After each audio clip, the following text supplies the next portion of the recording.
আসসালামু আলাইকুম। আজকে মূলত একটা রুট ক্যানেল এবং ক্যাপের চিকিৎসা আপনাদের দেখাবো শুরু থেকে শেষ পর্যন্ত। এই রুগী ৭-৮ বছর আগে এখানে আঘাত পায় একটা দুর্ঘটনার কবলে পড়ে। তো আঘাতের পরে দাঁতটা কালো হয়ে যায়। স্থানীয় এক ডেন্টিস্টে দেখানোর পরে উনি এখানে অপচিকিৎসা করে একটা পার্মানেন্ট ফিলিংয়ের সাথে মূলত এই দাঁতটার ভিতরে একটা ওয়্যার ঢুকাই দেয়, একটা তার। ডেন্টালে আমরা এটা ব্যবহার করি না, উনি একটা জিপিও ব্যবহার করছিল, গাঁটা পারচা। তবে গাঁটা পারচাটা পূর্ণাঙ্গ ভেতরে যায় নাই। আমি অবস্থা বোঝার জন্য একটা এক্সরে করাই নিয়েছিলাম। এক্সরেটা আমি আপনাদের দেখাই দিচ্ছি।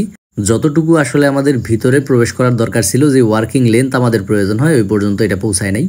এবং এই তার দেওয়ার বিষয়টা একেবারেই ভালো হয় নাই। আপনি যদি ভালোভাবে খেয়াল করেন তাহলে দেখবেন যে এইখানে মূলত শিরার যেই অংশটা আছে, পাল্পের যেই পচা অংশ, ওইটা কিন্তু রয়ে গেছে। অর্থাৎ ওই ডেন্টিস্ট এটা পূর্ণাঙ্গভাবে ক্লিন করে নাই এবং আপনি রেজাল্টও দেখতে পারবেন, দাঁতটা কিন্তু সম্পূর্ণ কালো হয়ে গেছে। তো আমার কাছে আসার পরে মূলত আমি ধারাবাহিকভাবে নিয়মের উপরে ট্রিটমেন্ট শুরু করি।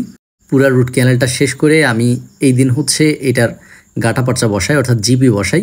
দাঁতটা কাটিংয়ের পরে দেখতে খানিকটা এরকম হয়।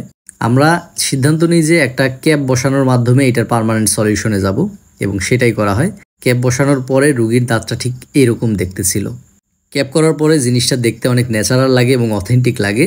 রুগী এখন আগের থেকে ভালোভাবে কথা বলতে পারবে, কনফিডেন্টলি হাসি দিতে পারবে, মানুষের সাথে কনভারসেশন করতে পারবে। এর আগের ট্রিটমেন্টে মূলত এটার যে ক্যানাল ছিল, এটা পূর্ণাঙ্গ পরিষ্কার হয় নাই, ফলে একটা ঝুঁকি ছিল যে এখান থেকে একটা ইনফেকশন হবে, সিস্ট হবে। তবে এখন এইটা নিয়মের উপরে ট্রিটমেন্ট হওয়ার কারণে দেখতে যেরকম সুন্দর হয়েছে, এর সাথে রোগীর নিরাপত্তার বিষয়টাও নিশ্চিত করা গেছে।